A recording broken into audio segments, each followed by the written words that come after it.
ท่านก็ลุกมาตั้งเมื่อ2 โมงปลาย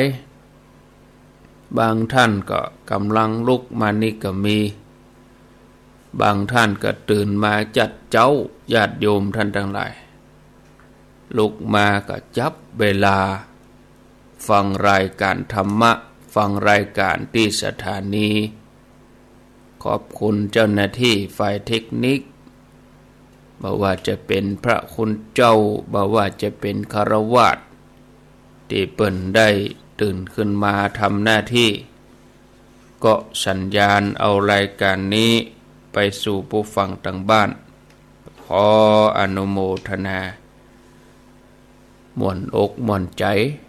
จุ่มอกจุ่มใจเย็นอกเย็นใจก็มาพบกันแล้วบ่ฮือได้ขาดแคลวเสียเวลาตอนนี้ไปก็จะได้นำเสนอสาระธรรมะคือกับญาติโยมท่านทั้งหลายท่านผู้ฟังการฝึกฝนใจของเฮาให้สะอาดบริสุทธิ์หลุดพ้นจากกิเลสอาสวะพ้นจากการเป็นบ่าวเป็นทาสของพญามารเป็นกิจที่สำคัญที่เฮาได้เกิดมาเป็นมนุษย์ถ้าบ่ฮู้จักฝึกฝนใจเฮาก็จะต้องถูกกิเลสครอบงำอยู่ล่ำไปมารได้ช่องมารได้ห้อมก็จะเข้ามาแทรกทำความชั่วเกิดขึ้นมีความโลภความโกรธความหลงมัวเมายึดติดอยู่ในรูปรสกลิ่นเสียงสัมผัสธรรมารมณ์ที่มากระทบใจสุดท้ายก็ละเลยการแสวงหาแก่นสารที่แท้จริงของชีวิตก็จะต้องวนเวียนอยู่ในห้วงแห่งทะเลทุกข์โอกาสที่จะได้สัมผัสรสแห่งพระธรรมก็ลดน้อยถอยไปเพราะฉะนั้นญาติโยมการคือโอกาสสำคัญกับตัวเก่าในการที่จะมานั่งปฏิบัติเจริญสมาธิภาวนาเพื่อจะกลั่นกายใจของเฮาให้สะอาดบริสุทธิ์ก็เลยเป็นทางลัดที่สุดญาติโยมรูปเสียงกลิ่นรสโผฏฐัพพะธรรมารมณ์ทั้งหลายเป็นสิ่งที่ประเดประดังเข้ามาแล้วก็มีความแหงกล้าโลกทั้งหลายก็มกมุ่นอยู่ในอารมณ์หมู่นี้ส่วนสาวกของพระพุทธเจ้ามีสติมีกำลังพิจารณา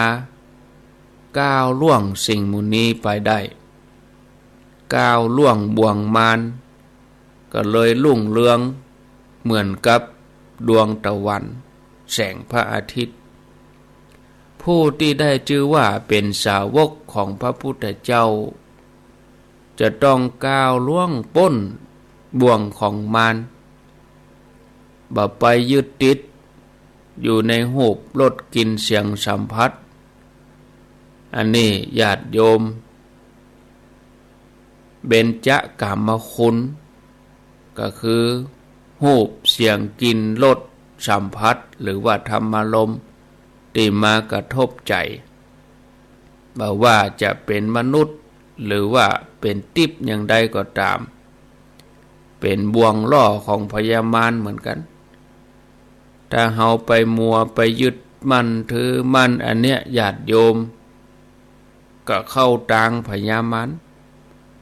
ที่มนุษย์เฮายังมีกิเลสอาสวะอยู่ก็เพราะว่าถูกพญามารนั่นบังคับเอาไปญาติโยมสิ่งเหล่านั้นก็ถือว่าเป็นเหยื่อล่อทำให้เฮาต้องมกมุ่นหลงไหลเอากิเลสเข้ามาใส่ยังฮื้อบ่ได้เป็นตัวของตัวเองเปิ่นบังคับให้เกิดแก่เจ็บตายทุกข์ทรมานอยู่ตลอดเวลาเมื่อเฮายังบ่พ้นถึงที่สุดแห่งทุกข์เฮาเองทุกท่านก็ยังคงต้องเวียนว่ายแต่เกิดอยู่ล่ำไป การจะหลุดจากจุดนี้ไปได้ก็จะต้องปฏิบัติแปลงใจให้สะอาดผ่องใสญาติโยมเมื่อใจของเฮาสะอาดผ่องใสใจบริสุทธิ์แล้วสิ่งทั้งหลายก็บ่มีผลต่อใจของเฮาแม้จะมาขัดขวางในการสร้างบารมีอย่างใดก็ตามบ่เป็นผลสมัยหนึ่ง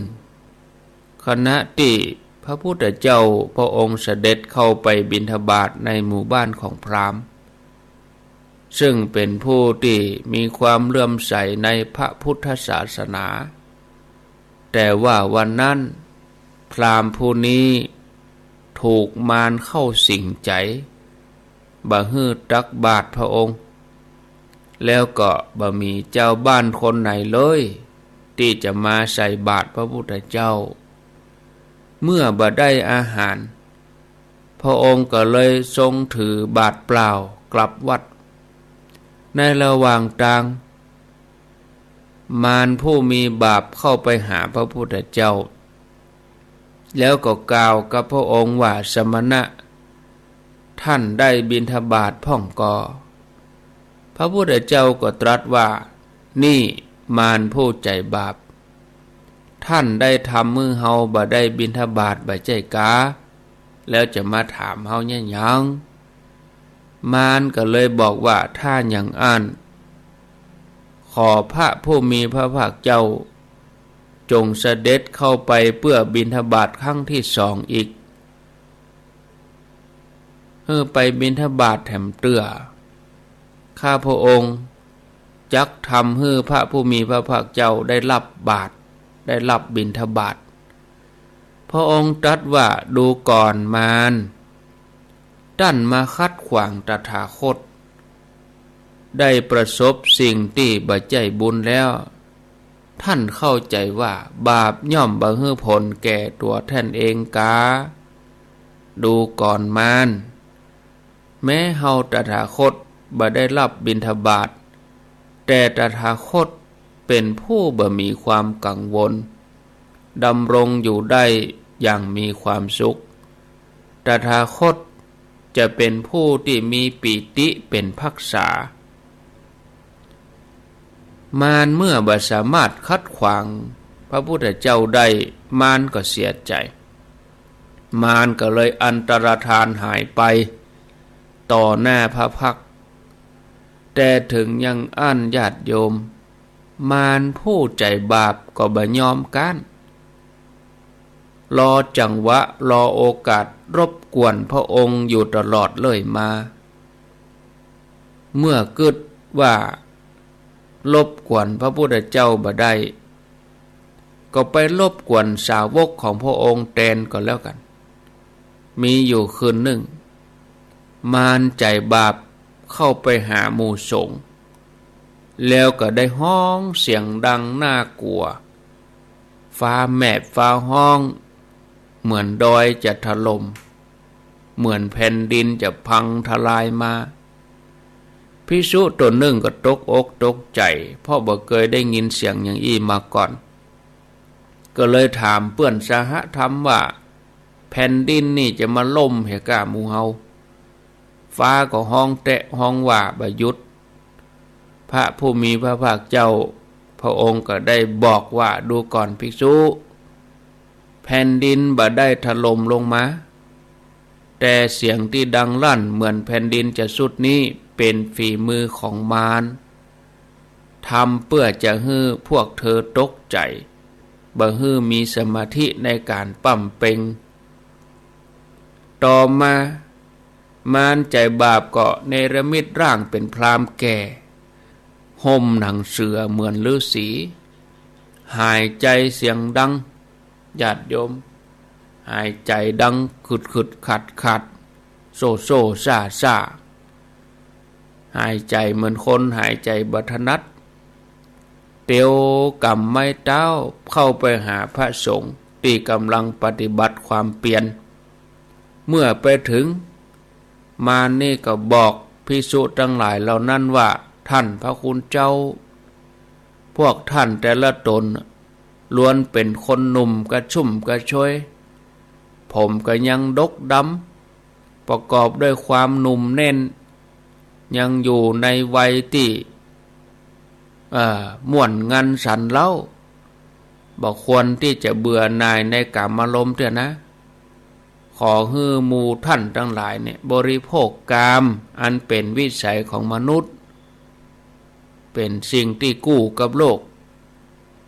อย่ายินดีในสิ่งที่พอบาหารด้วยตาหนีจากสุขอันสมบูรณ์ไปแสวงหาสุขที่มันบัดจีลังเลย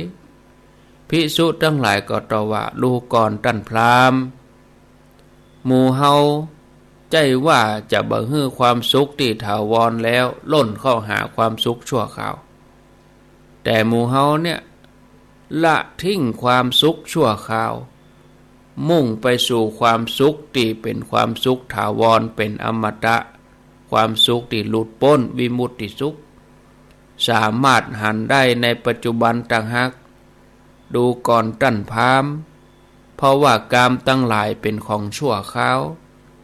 มีทุกข์นักมีความคับแค้นโทษในกามตั้งหลายมีนักธรรมนี้มีผลที่จะหันด้วยตนเองประจำกัดการเป็นของควรที่ห้องมาพอน้อมเข้ามาใส่ตัวเป็นของอันวินยูชนทั้งหลายพึงหู้โดยเฉพาะตนปัจจตังเวทิตโพวินโยหิติมานเมื่อหันว่าภิกษุบ่ยอมเชื่อฟังตัวเก่าก็อัตตลทานหายไปท่านผู้ฟังเฮาจะหันว่ามารเป็นผู้ที่คัดขวางการทำความดีมีตัวมีตนอยู่จริงบ่ใจเป็นเพียงนามธรรมอย่างที่คนธรรมดาสามัญกึดกันต่ออันว่าคืออาสวะกิเลสที่เป็นความโลภความโกรธความหลงจับต้องบ่ได้แต่ฝ่ายธรรมญาติโยมก็มีฝ่ายธรรมะฝ่ายอาธรรมมีสีดำมีสีขาวมีกุศลอกุศลอกุศลนี่เป็นปฏิปักษ์กับกุศลดำก็เป็นปฏิปักษ์กับขาวที่มีตัวมีตนเฮาจะหู้ได้ต้องเข้าไปปฏิบัติเฮาจะหู้เฮาจะชัดญาติโยมจะหันการกระทำตีคัดขวางทำความดีบ่ฮือเฮาได้หลุดพ้นจะส่งกิเลสมาล่อใจโดยเฉพาะผู้ที่เอาใจออกห่างจากธรรมะเมื่อใจออกห่างจากธรรมะโอ้บ่ไหววันนี้เจ้าล่ำไปบ่ไปวัดละไปบ่ได้เตื้อมันก็จะมีข้ออ้างออกมาบางทีก็เปิดช่องให้กิเลสเข้ามาแทรกมารก็จ้องหาโอกาสตลอดนะทำงานบ่ได้หยุดได้หย่อนอย่างในสมัยพุทธกาลเมื่อหันว่ามานี่รบกวนพระพุทธเจ้าบ่ได้ก็ไปหาภิกษุรบกวนบ่ได้บ่สำเร็จก็ไปหานางภิกษุณีมีอยู่วันหนึ่งนางภิกษุณีชื่อว่าจาลาได้นุ่งห่มจีวรแล้วก็ถือบาตรเพื่อเข้าไปบิณฑบาตในกรุงสาวัตถีเมื่อได้รับอาหารมาฉันแล้วนางภิกษุณีก็เข้าไปในป่าเพื่อจะนั่งสมาธิปื้นเก้าไม้ในขณะนั้นมารผู้มีแต่บาปก็เกิดว่าจะเนี่ยฮือจาลาภิกษุณีเนี่ยบังเกิดความกลัวเฮอนางภิกษุณีเนี่ยขนปองจะหยองเก้าจะได้เลิกทำสมาธิมารก็เลยเข้าไปหาภิกษุณีที่กำลังเจริญจิตอยู่ปื้นเก้าไม้มารก็บอกว่าดูก่อนภิกษุณีท่านบ่ชอบใจอันยังหาภิกษุณีก็ตอบว่าท่านผู้มีอายุเฮาบ่ชอบการเกิดมารก็ถามต่อไปว่า ทำไมถึงบ่ชอบการเกิดคนเกิดมาแล้วเนี่ยย่อมบริโภคกามไผฮื้อท่านยึดอย่างนี้อย่าเลยภิกษุณีท่านจงชอบมาเตอะการเกิดนี่ดีนะจะได้แสวงหาความสุขอยู่เรื่อยๆไปจาลาภิกษุณีบอกว่าผู้เกิดมาก็ต้องพลัดพรากจากกันไปผลสุดท้ายตายผู้ที่เกิดมาย่อมปบหันทุกข์การถูกจองจำการฆ่าการพัดพรากจากบุคคลอันเป็นที่ฮักหรือว่าอยู่กับผู้ที่บ่เป็นที่ฮักฉะนั้นตัวเฮาก็เลยบ่ชอบการเกิดมารใจบาปก็บอกว่าท่านตั้งจิตตั้งใจไว้กับหมู่บรรดาเทวดาจันดาวดึงส์ยามาดุสิตจันนิมานรดีปละนิมิตสวัสดีท่านจักได้เสวยความสุขยิ่งขึ้นไปภิกษุณีตอบว่าเหล่าบรรดาเทวดาทั้งหลายก็ยังผูกพันด้วยเครื่องผูกพันคือกามจำต้องกับอยู่ในอำนาจของมันโลกตึงมดตีห้อนเนี่ยโลกตึงมดตีลุกเป็นไฟตึงมดนะก็เพราะว่ากิเลสแต่ใจของเฮาแน่วแน่เฮามุ่งตรงจะไปนิพพานเฮาบ่เกี่ยวข้องกับกิเลสทั้งหลายเมื่อมารได้ฟังกรรมภิกษุณีก็เสียใจหูว่าภิกษุณีตนนี้หูจักเฮาเสียแล้วมารก็เลยอันตรธานหายไปการหูจักนี่คือหูตันหูอันยังญาติโยมหูใจของเฮาเวลาปรากฏอันยังขึ้นมาเนี่ยเฮาก็พอว่าอันนี้เป็นกุศลก็ว่าอกุศลนะเฮาจะหันว่าตัวมารนี่จะจักจวนคนที่ทำดีเพื่อไปทำสิ่งบ่ดีบางทีก็จะมารบกวนนะมารบกวนในสิ่งที่เฮากำลังทำอยู่สิ่งที่เฮาตั้งใจอยู่ญาติโยมก็มาพิจารณาทุกสิ่งอย่างที่เกิดมาเฮาก็พิจารณาว่าอันนี้เนาะมารมาขัดขวางมารมาทดสอบเฮานะพ่อแม่ศรัทธาเฮาฮู้จักแล้วเฮาก็มาพิจารณานะการดำเนินชีวิตของสัตว์ทั้งหลายในโลกที่อยู่ในสังสารวัฏเนี่ยเป็นไปตามกระแสบุญกระแสบาปเหมือนหุ่นที่ถูกบังคับอย่างเปิ้นเชิดหุ่นญาติโยมเนี่ยไปตามกระแสของธรรมสามฝ่ายที่เฮาฟังกันเวลาพระเปิ้นสวดในงานศพกุศลธรรมะอกุศลธรรมะอัพยากตาธรรมะที่เป็นกุศลแล้วก็ใจกุศลแล้วก็ที่เป็นกลางๆช่วงใดที่กุศลธรรมเข้ามาในใจสรรพสัตว์ทั้งหลายก็เหมือนหุ่นเชิดถ้าเป็นกุศลก็จะเกิดดีดีทำดีเป็นผลให้เกิดผลผลิตความดีงามอย่างให้โลกนั้นสันติสุขแต่ถ้าช่วงไหนกระแสบาปแห่งอกุศลนี่แห่งหุ่นเชิดตัวนี้ก็จะถูกบังคับให้กึดชั่วชั่วทำชั่วโลกก็ฮ้อนวุ่นวายฮ้อนไปด้วยกิเลสราคะโทสะโมหะถ้าหากว่าอัพยากตากลางเฉยๆแต่เมื่อเฮามีสติพิจารณาหูเต้าตันสามอย่างนี้ย่อมสามารถฝึกฝนจิตใจของเฮาเป็นไปตามกระแสแห่งกุศลธรรมความดีจะกีดกันความชั่วเข้ามาบ่ได้ญาติโยมท่านทั้งหลายอันนี้เป็นสิ่งที่เฮาท่านทั้งหลายจะต้องนำมาพิจารณาแล้วก็หมั่นฝึกฝนอบรมใจตัวเก่าเป็นประจำอย่างน้อยญาติโยมเจ้าเย็นเจ้าเย็นเนี่ยญาติโยมดีที่สุดเจ้าขึ้นมาอย่างเวลาเนี้ยญาติโยมไหว้พระค่ำมาแล้วก่อนนอนท่านผู้ฟังทั้งหลายในวัฏสงสารนี้ เต็มไปด้วยภัยเต็มไปด้วยอันตรายการผจญภัยใดๆในโลกนี้เต็มไปด้วยอันตรายหลายสิ่งอย่างนานับประการเมื่อเทียบกับความทุกข์ทรมานในสังสารวัฏแล้ว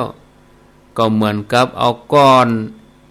อนหินก้อนทรายน้อยๆไปเทียบกับเขาพระสุเมรุเพราะการเดินทางไกลในสังสารวัฏมีภัยรอบด้านจะต้องพบกับความบ่แน่นอนของชีวิตจะหาผู้ที่เวียนวนอยู่ในสุคติโลกสวรรค์ญาติโยมเมื่อถึงเวลาก็ต้องลงมาเกิดเพื่อสร้างความดีบนโลกมนุษย์เท่านี้อย่างเดียวกันเป็นสิ่งที่หาได้ยากฉะนั้นท่านผู้ฟังการให้ความปลอดภัยแก่ตัวเก่าในการที่เราจะไปในวัฏสงสารเวียนว่ายตายเกิดนี้ต้องรู้จักประคับประคองตัวเก่าให้ตั้งมั่นอยู่บนเส้นทางของอริยมรรคเป็นหนทางที่อริยะเจ้าทั้งหลายเปิ้นดำเนินไปเราจะได้บรรลงตังญาติโยมบ่ฮู้สึกเคว้งคว้างเปล่าเปลี่ยวเดียวดายเพราะเส้นทางสายนี้เป็นเส้นทางสายกลางเป็นเส้นทางที่ปลอดภัยวิธีการดำเนินบนเส้นทางนี้คือมาฝึกปฏิบัติแปลงใจของเฮาให้สะอาดผ่องใสบริสุทธิ์นี่ศรัทธาญาติโยมองค์พระสัมมาสัมพุทธเจ้าของเฮาเมื่อพระองค์ค้นปะอริยมรรคซึ่งเป็นทางสายกลางที่จะนำสรรพสัตว์ทั้งหลายไปสู่ฝั่งพระนิพพานได้พระองค์ก็ทรงแนะนำเหล่าเวนยสัตว์ให้ประพฤติปฏิบัติโดยตามโดยการดำเนินชีวิตบนเส้นทางที่ถูกต้องเพื่อที่จะได้สิ้นสุดทุกข์ทั้งหลายที่มีอยู่ในภพถึงสามถ้าหากการดำเนินชีวิตตามอริยมรรคมีองค์8ได้แล้วชีวิตของเฮาก็ปลอดภัยถึงโลกนี้โลกหน้าภัยในวัฏสงสารจะได้บรรตกในอบายภูมิเฮาทั้งหลายจะได้เสวยความสุขบางทีอาจพลาดโอกาสที่จะได้เกิดมาเป็นมนุษย์เพื่อสร้างบารมีกันขึ้นไปแถมมรรคหรือว่าอริยมรรคที่องค์พระสัมมาสัมพุทธเจ้าได้ค้นปะพบที่ญาติโยมเขาทั้งหลายเคยสวดเคยได้ยินเคยได้ฟังพุทธศาสนิกชนทั้งหลายได้ประพฤติปฏิบัติยึดถือกันมาก็คือสัมมาทิฏฐิต้องมีความหันถูกต้องมีความเชื่อเรื่องบุญเรื่องบาปเชื่อกรรมเชื่อเวรความดีความชั่วทำดีได้ดีบ่สูญหายไปไหนรอเวลาสมควรที่จะส่งผลต่ออันเนี่ยเฮาจะได้บ่ประมาทในการดำเนินชีวิตนอกจากนี้เปิ้นก็สอนให้เฮามีความคิดดีๆเปิ้นห้องว่าดำริชอบดำริชอบห้องว่าสัมมาสังกัปปะคือกึศดีกึศแต่เรื่องที่ดี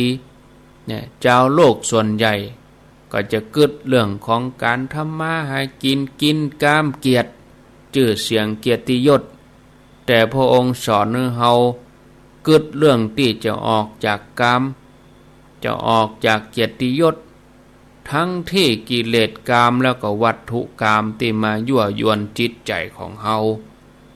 ให้หลุดจากเส้นทางของอริยะเจ้าดำริก็คือกึศแต่เรื่องดีบ่ฮื้อกึศถึงเรื่องการอาฆาตพยาบาทแล้วก็บ่ได้กึศเบียดเบียนไผแต่ฮื้อมีใจประกอบด้วยเมตตาปรารถนาดีต่อเพื่อนมนุษย์ด้วยกันตลอดจนถึงสรรพสัตว์ทั้งหลายเมื่ออู้ก็อู้แต่เรื่องดีๆอันนั้นคือสัมมาวาจาตั้งแต่บ่อู้จุล่ายอู้เท็จส่อเสียดคำหยาบเพ้อเจ้อที่จะทำให้ใจเฮาเนี่ยออกห่างจากธรรมะอันใดกรรมใดที่เป็นไปเพื่อยกใจคนฟังให้สูงขึ้นบ่ฮือมีนิวรธรรม ทำให้ใจของเฮาหยุดนิ่งยกใจคนทั้งหลายเข้าถึงธรรมก็ควรจะอู้กรรมนั่นเป็นวาจาสุภาษิตจักจวนสนทนากันในเรื่องที่ดีเนี่ยญาติโยมต่อจากนั้นในทางพระพุทธศาสนาองค์พระสัมมาสัมพุทธเจ้าก็แนะนำมือเฮาทำการงานที่ดีอันนี้เปิ่นห้องว่าสัมมาสังกัปปะเว้นจากทุจริต3อย่างเว้นจากการเบียดเบียนฆ่าสัตว์ลักทรัพย์เนี่ยเมื่อบุคคลรู้ว่าตนเป็นที่ฮักก็เลยบ่เบียดเบียนไผเพราะทุกชีวิตต่างก็ฮักตัวกลัวตายฮือเว้นจากการลักขโมยฮือยินดีในสิ่งที่ตัวเก่ามีเว้นจากการประพฤติผิดลูกเมียคนอื่นที่จะนำความเดือดร้อนมาสู่ตัวเก่าในภายหลังการปฏิบัติตามมรรคมีองค์8ประการต่อมาก็จะต้องละการเลี้ยงชีพที่ผิดกฎหมายเว้นอาชีพที่ทุจริตผิดศีลผิดธรรมผิดกฎหมายบ้านเมืองผิดขนบธรรมเนียมประเพณีแต่ฮือหันมาประกอบสัมมาอาชีวะบ่ประกอบมิจฉาวะนิจฉาบ่ว่าจะเป็นก้าอาวุธก้ามนุษย์ก้ายาพิษสิ่งเสพติดก้าสัตว์เพื่อนำไปฆ่าอาชีพเหล่านี้แม้ดูเหมือนจะร่ำรวยในเวลาที่รวดเร็วแต่ว่าบ่คุ้มกับการที่เขาจะต้องทุกข์ทรมานในอบายภูมิโดยเฉพาะงานตั้งใจอาชีพตั้งใจเป็นงานที่สำคัญงานนั้นคืองานขจัดความเกียจคร้านตื่นเจ้าขึ้นมาเฮาก็พยายามท่านทั้งหลายขจัดความเกียจคร้านขจัดกิเลสอาสวะคือหมดไปเสี่ยงไปเฮาจะได้หลุดพ้นจากภัยในวัฏสงสารอาชีพการงานต่างๆที่เฮาทำกันอยู่เนี่ยญาติโยมก็เพื่อจะได้มาทรัพย์ทั้งหลายเอามาหล่อเลี้ยงครอบครัวปลดเปลื้องความทุกข์ได้ระดับหนึ่งต่ออันแต่ยังบ่พ้นทุกข์ที่จะต้องแก่ต้องเจ็บบ่เมินบ่นานก็ต้องบายหน้าไปสู่ความตายงานตั้งใจเป็นสัมมากัมมันตะถือว่าเป็นกิจที่เราจะต้องทำกู้กับงานทั้งโลกแล้วเราจะได้หลุดพ้นจากทุกข์นอกจากนี้ต้องเป็นผู้ที่มีความเปลี่ยนเปิ่นห้องว่าเปลี่ยนชอบหรือว่าเปลี่ยนจอบเปิ่นห้องว่าสัมมาวายามะญาติโยมสิ่งที่เราบ่ควรละนั่นคือความเปลี่ยนพิจารณาสั่งสมบุญเปลี่ยนในการทำความดี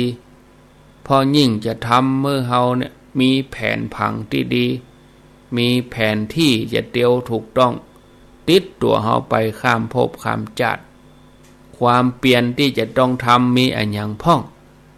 หากเป็นโลกก็คือขยันมันเพียรตามแนวทางของโลก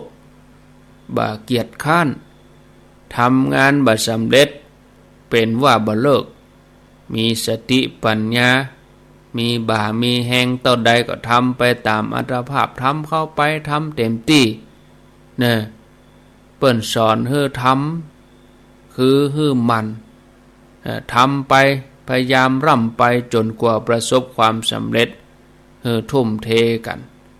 นะถ้าเป็นตั้งทำการมั่นการเปลี่ยนก็คือฝึกใจของเฮาศรัทธาญาติโยมให้สะอาดบริสุทธิ์พยายามรักษากุศลความดีงามที่อยู่ในตัวเฮานี่บ่ให้เสื่อมไปหายไปแล้วก็คือมีคุณธรรมประจำใจติดตัวเฮาไปตลอดเวลาความเปลี่ยนใดเพื่อประกอบเพื่อการทำพระนิพพานให้แจ้งก็ทุ่มเทกับความเปลี่ยนนั้นอย่าเฮาทั้งหลายตื่นเจ้าขึ้นมาไหว้พระสวดมนต์สวดโยโกห้องนั่งสมาธิเดินจงกรมอันนี้แหละญาติโยมคือความเปลี่ยนฉะนั้น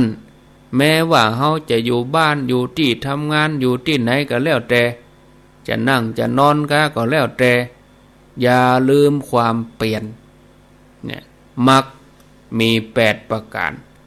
ประการต่อมาศรัทธาญาติโยมที่เฮาควรประพฤติปฏิบัติดีๆคือเป็นผู้ที่มีความระลึกชอบเปิ้นฮ้องว่าสัมมาสติสติคือความบ่ประมาทบ่เผลอสัมปชัญโนสติมาต้องมีสติอยู่ตลอดเวลาบ่เผลอเอาใจแวบไปแวบมาเมื่อแวบไปก็เอาปิกมาตั้งไว้อยู่ที่จิตที่ใจเฮาที่ตัวเฮานะญาติโยมบอกว่าจะยืนเดินนั่งนอนก็มีสติอยู่เสมอนะถ้าจะฮื้อดีเนี่ยญาติโยมใจคำว่ากาเยกายานุปัสสนาสติปัฏฐานคือเอาสติตัวหันกายในกาย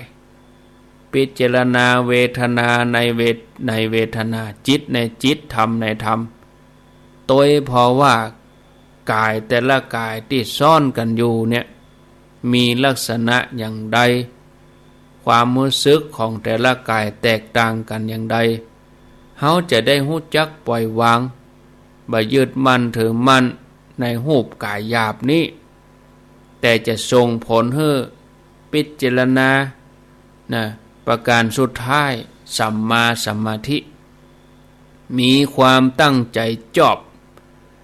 ใจของเฮาจะตั้งมั่นดีที่สุดเมื่อเฮาเอาใจมาประพฤติปฏิบัติญาติโยมถ้าใจเฮาหยุดนิวรธรรมต่างๆจะเข้ามาครอบงำบ่ได้จิตเมื่อเป็นเอกคตาลมคืออารมณ์ที่เป็นหนึ่งเป็นสัมมาสมาธิเหมือนที่อาตมาภาพยกตัวอย่างให้ฟังเมื่อแต่ว่าเหมือนแว่นขยายถ้ารวมเป็นหนึ่งก็เป็นพลังแว่นขยายเวลาไปส่องแดด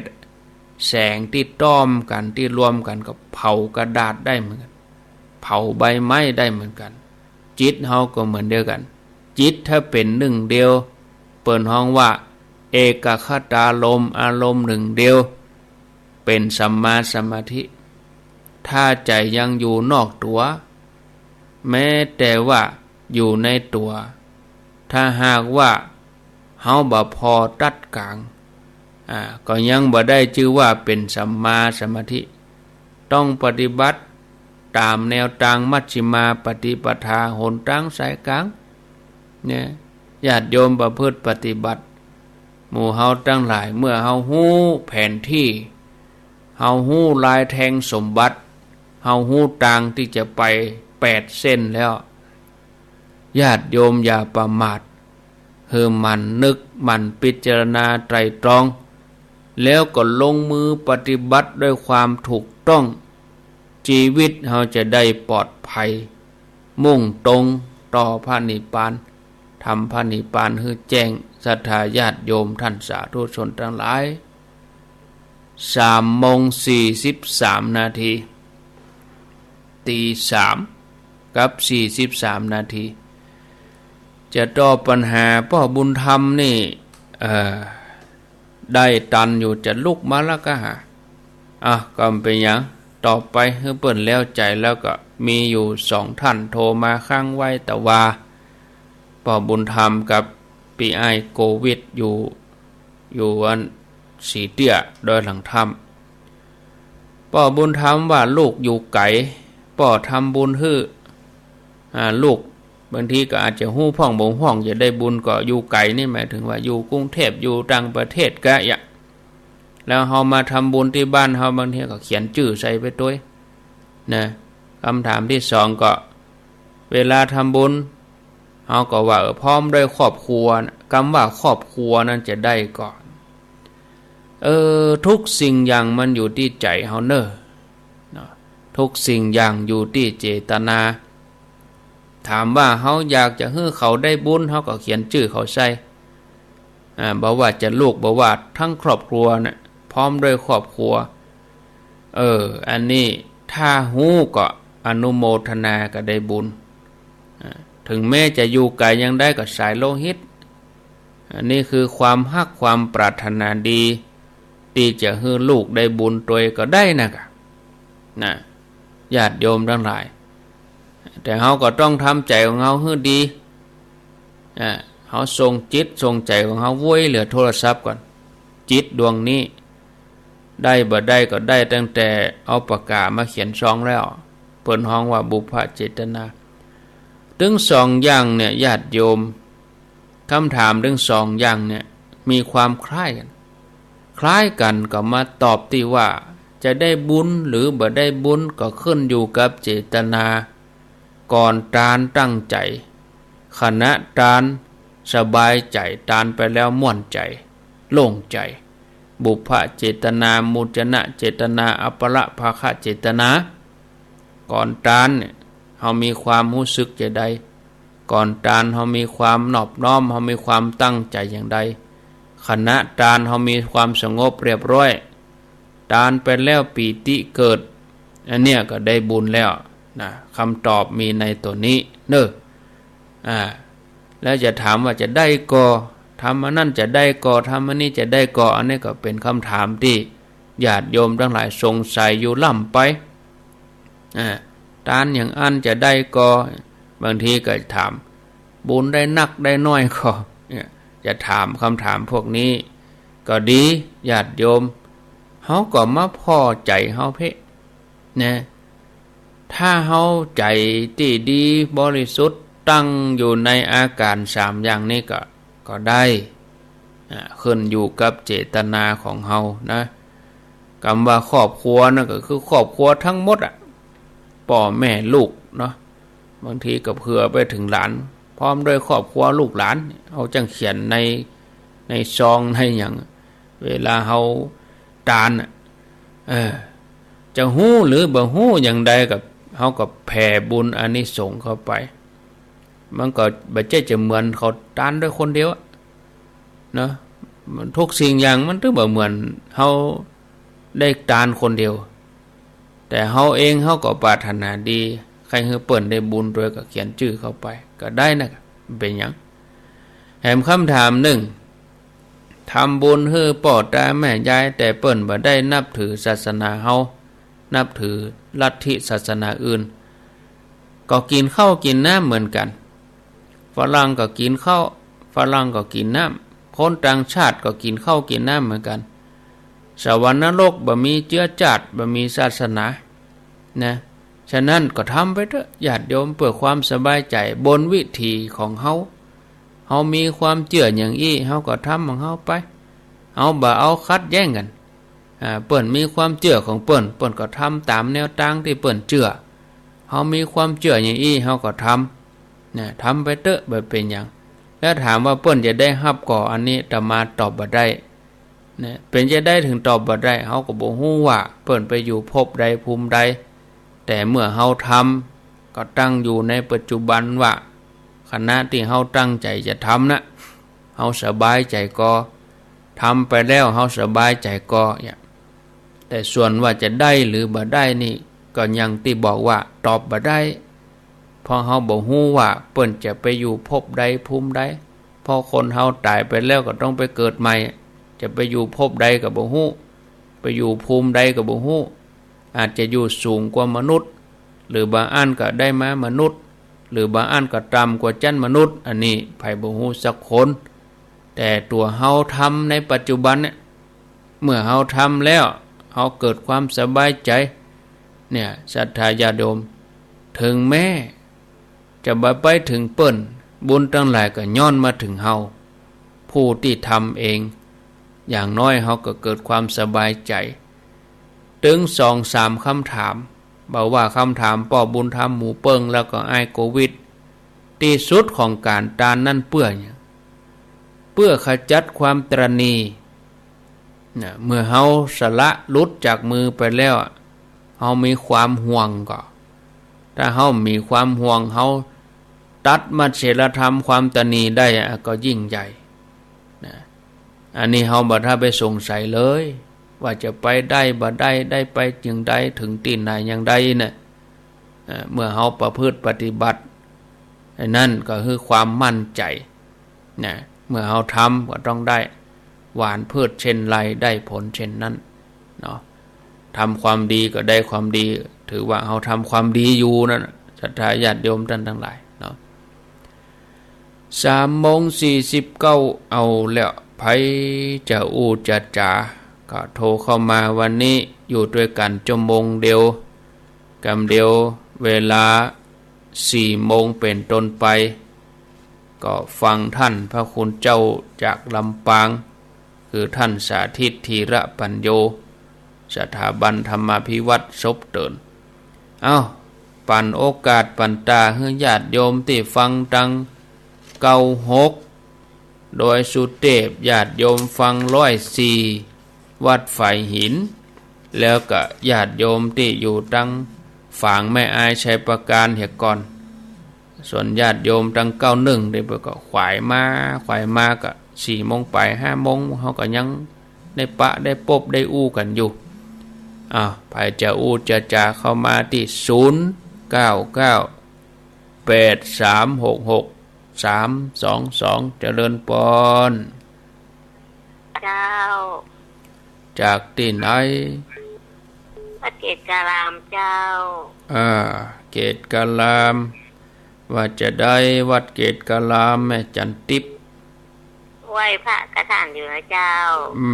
ดีแล้วไหว้พระถึงวันโมทนาเนอเจ้าเป็นกำลังใจท่านนะเจ้าดีมีสุ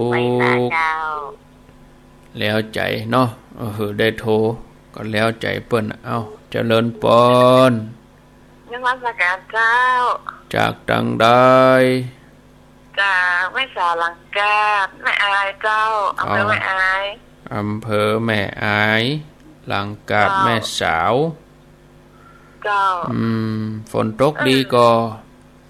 ฝนตกตลอดเลยเจ้าตั้งแต่ท่านมาตานเตียนเก้าวัดน่ะตั้งห้ามมาก็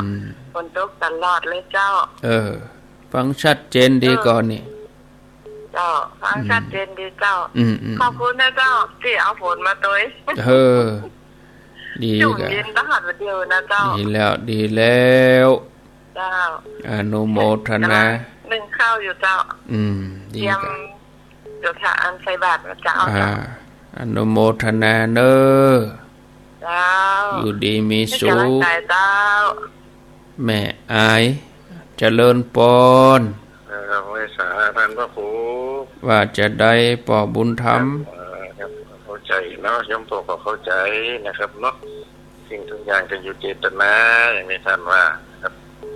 นี่ย่อมตัวก็มีบุญกับวันท่านก็มีบุญอย่างเดียวกันนะครับจะทำก็ยังมีบุญเหมือนกันจิตติเจ้าวันนี้เนาะในฟังธรรมนะครับทุกสิ่งทุกอย่างนะ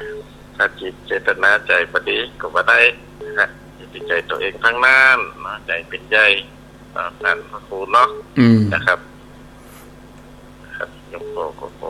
พระรัตนตรัยเป็นที่จังเป็นเปิ่งนะครับจะประมาทชีวิตประสานเนาะแต่ชีวิตก็ขอสร้างเป็นความดีให้กับตัวเองนะครับดีนั่นแหละจะเป็นตัวของตัวเองนะครับเนาะบุญนั่นแหละหน้าที่เป็นของเราแต่นะทุกสิ่งทุกอย่างเงินทองก็อำนวยความสะดวกเขาไม่ยังมีชีวิตประสานเนาะนะครับไปเขามาได้นะครับบุญนาทีเป็นของเขาแต่ประทานเนาะนะครับจะพอเพื่อกำลังใจเนออนุโมทนาเนอนะครับสาธุดีมีสุขป่อบุญธรรมหมู่เปิงเจริญปอนไปสาจาท่านพระครูจากตังใดไม่ต่อยไม่ต่อยบันหวายบันหวายกะแอมบึ้ดได้ยินข่าวว่าแฮมบึ้ดจะมาบันหวายไปกะบึ้ดก็ไปบันไปหลักโทรฟังคืนนี้พระครูบันกอกเตจจ้ะแม่พัดบ้านแม่พัทลาบันหวายนี่ค่ะท่านพระครูไม่ได้เจ้าแม่พัทลานะเจ้าท่านพระครูจะคดีเจอดอกข้ามผู้จูเลยเจ้าเอาไปพึ่งนี่ก็ตามเจตนากะดอกข้ามผู้จูกับดอกข้ามตะวันเจ้าจะเอาไป เจ้าเนี่ยขึ้นเจ้าว่าขัดตุ่มไปถวายวันนี้นี่อันพระครูมาในเจ้าจะเอาเปล่าจะเอาไปยองไว้ป้อกันทำมันเนอะตามเจตนาสาธุเนอะบานไว้มากอกป่าช้างเจริญปนกราบไหว้ศาลนะครับท่านพระครูจากตังใดบ้านป่าเปอะเวียงกุมกามนี่ครับป่าเปอะกะเวียงกุมกามว่าจะได้ชัดเจนดีก่อหาชัดเจนดีครับสัญญาณชัดดีฟังคลื่นนาย96ครับ96ฟังกันถึงวันเนาะครับผมโอ้ดีแล้วกะฟังไปถึงวันเนอะครับผมครับวันพุธก็มาแถมวันพุธผมใจละวันพุธเป็นตุลุงยองไปละแต่เมื่อแรงก็บ่าย3มาเจ้านี่ตึกวันเนี้ยนะอยู่ดีมีสุขเด้อป่าเปอะเวียงกุมกามเจริญปนไหว้สาบารมีธรรมพระครูอภิวัตวัฒนวิกรมว่าจะได้น้องเบลใครจะได้ส่งเงินให้แม่แล้วเนาะวันนี้เนาะประจำเดือนวันนี้จะได้ส่งเงินให้แม่ละดีแล้วออกบ้านทุกวันนะออกจากบ้านจะร้องเพลงประจำการสนุกยังไงครับดีกะใครที่เป็นแฟนครับผมก็จะไปพบได้เนอะวันนี้เนาะหรือว่าเป็นแฟนครับ96ไปได้เป็นวันเนี่ยไปที่จะถึงเชียงใหม่จำเบอร์ได้ก็ถามเบอร์โทรน้องเบลหั่นเนาะ09983663322อีกะ09983663322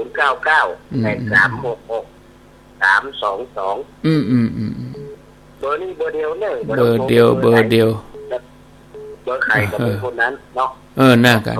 ว่าองค์ใดก็ลงไปองค์นั้นเนอะขอคือกำลังใจท่านนะครับขอเป็นกำลังใจคือพระครูอภิวัตวัฒนวิกรมไหว้สาบารมีธรรมอยู่ดีมีสุขไหว้สาครับ สาธุเจริญปนติดแล้ว0998366322เจริญปนพระพุทธเจ้าธรรมจากตังใดจากมเด่นนั่นเมเจ้าแม่มุกดาแหละเนาะเจ้าแม่มุกดาบ้านเด่นฟังคลื่นยังเจ้าวันนี้96ควายมาแหมน้อยก็ไหลไปแฮมตี้เนาะเจ้านี่ก็เกตได้ครับชัดเจนดีเนาะจะเกตมีจะฝนตกนั่นว่าแหละมาตกได้2วันแล้วน่ะถึงนี้บ้านเองตกดีจุ่มเย็นดีเนาะเจ้าฝนยันนานแล้วเนาะฝนทำนานแล้วเนาะเข้าว่าสานี่ปึ้งฝนตกฝนซึงโมทนาเจ้าก็ไปกาเจ้าทำอยู่ดีมีสุขเจริญปนไหว้สาเจ้าว่าจะได้ไม่อ้วนฟังอยู่เนี่ยลูกเจ้าเหมือนกันลูกจัดเจ้าเนาะเจ้าแม่อ้วนด้อยรอชัดเจนกะฟังคลื่นยังไม่อ้วน96เจ้า96กะเจ้าดีละชัดเจนดีเจ้าอนุโมทนาเจ้าไหว้สาธุแม่เจ้านี่หลงดีเจริญปนดีครับ จากตังใดอุบาสกจากแม่อ่อนครับอำเภอแม่อ่อนฟังชัดดีกะชัดครับฟังกันตลอดถึงวันก่อนฟังนี่ครับไหลมาจับใหม่รู้แต่ได้กี่วันแล้วมาฟังกันฟังเป็นเจ้านี่เจ้าเดียวครับฟังเจ้าแหลกวันนี้ซ้ำวันสุดท้ายอาตมาครับทำบุญสะสมบุญนี่ดีเหรอครับก็สุโขบุญยสะอุจจโยการสร้างสมบุญนำความสุขมาให้ดีแน่นอนกะ เป็นลูกเป็นเมียได้เหรอครับโอ้ก็ได้นะกะได้นะทำไปสาธุเจริญปนติดแล้วเจริญปนว่าจะได้ป่อบุญมีวันข้าวแล้วมันตี3 โมงโอ้ลุก3 โมงแล้วบอกดีแล้วกะนี่เลยได้แค่หน่อยแล้วบ้านมีบัตรหน้ามันนะวันพุธก็เปลี่ยนละอาตมากระตึกวันนี้พุธพัดศุกร์เสาร์ก็4 วันไปตั้งหน้าก็จะเป็นตุลุงยองไปอาตมา3 วันตุลุงยอง4 วันเปลี่ยนกันเปลี่ยนกัน ยินดีเนอะสาธุเจริญปนติดแล้วรับสายแล้วสายใหม่มา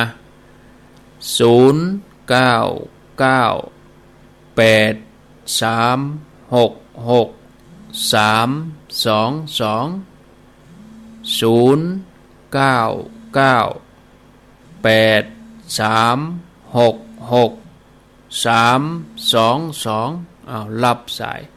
เจริญปนไหวสาทุกปีท่านพระครูโอ้อันนี้อยู่บ้านท้ากะโอ้บ้านทิครับบ้านทิไม่ใช่บ้านท้าใจครับบ้านทิฟังตึงวันแต่เขาไม่ได้โทรนี่ก็ฟังแต่มื้อ3 โมงปลายครับโอ้ลูกเจ้าเหมือนกันลูกแต่มันลุกขับนอนฟังเป็นยังก็เป็นยังก็นอนฟังก็ได้ผมว่าหัวไปเหตุการณ์เหมือนยังเธอนี่มันเจ้าอยู่เขาเจ้าอยู่ก็นอนฟังฮันเป็นยังนอนฟังครับได้กะโอ้ตั้งนี้ต้องบอกฟังกันหนักฟังหลายเนาะนะครับโอ้ดีกะบอกต่อกันใจว่ามีแกคุณเฒ่านะ40 ปลายก็ฟังอยู่นะดีแนะนำบอกกล่าวกันเขาก็ถามเนาะมาโทรหาทุกทีท่านพระครูว่าไงผมได้โทรฟังทั้งวันแหละโทรหาตัวลุงยองถึงวันเนาะตัวลุงยองกับท่านพระครูตัวเองก็ฟังตลอดแต่ฟังอะไรเนี่ยเวลาเดียวนี่เนาะผูกก็มาแล้วตัวลุงก็มาละมันผูกยินดีผมก็ฟังทุกทีถึงวันแล้วครับขอบคุณเด้อไว้สาธุบันทิเจริญปนติดแล้วเจริญปนเอาขออนุญาตจบสายตัวอีก่อนได้เหตุ11 ท่าน11 สายก็มีแม่จันทิพย์วัดเกตกะลามแล้วก็อำเภอแม่อายหลังกาดแม่สาวอำเภอแม่อายสายที่3ก็ป่อบุญธรรมหมู่เปิงสายที่4บ้านหวายป่าซางสายที่5ป่าเปะเวียงกุมกามสายที่6น้องเบลสายที่7แม่มุกดาบ้านเด่นสันบะตองบ้านแม่สายที่8แม่อ้วนสันขวางดอยลอสายที่9อำเภอแม่ออนสายที่10อันนี้ก็ป่อบุญมีเมืองกลางจอมตองสายที่11ก็บ้านทิละปูนก็ขอบคุณเด้อท่านที่โทรบัดตันกำเป็นอย่างเอาไว้โอกาสหน้าเขาก้อยมาปากันเบื้อนเมื่อแรงก็ยังจะอยู่ด้วยกันที่นี่อยู่ตี96นี่นะแล้วก็ตี100.25เวลาบ่าย 3มาพบกันสำหรับวันนี้อาตมาภาพขอนำรายการจากลาท่านผู้ฟังไปก่อนก็เดี๋ยวจะเชื่อมสัญญาณไปตังลำปางนิมนต์ท่านสาธิตได้มาคือธรรมะกับศรัทธาญาติโยมแล้วก็จะได้ฝากคำถามเตรียมตัวพร้อมแล้วเนาะครับผมมีคำถามเนอะครับคำถามที่1โยมถามว่าลูกอยู่ไกลกรณีอยู่ต่างจังหวัดกรุงเทพก็ดีแล้วก็พ่อแม่อยู่ทางนี้ เวลาเขาทำเขียนชื่อลูกใส่ไปตัวให้ลูกจะได้บุญโดยกอวะ กรณีทำบุญแล้วก็อดอันให้ลูกมีส่วนร่วม มีส่วนร่วมเขียนชื่อลูกใส่เข้าไปนะครับ แล้วคำถามที่สองเวลาเฮาทำบุญเนี่ยครอบครัวการเขียนว่านายนั่นนางนี้พร้อมด้วยครอบครัว แล้วก็ครอบครัวจะได้แต่ก็อี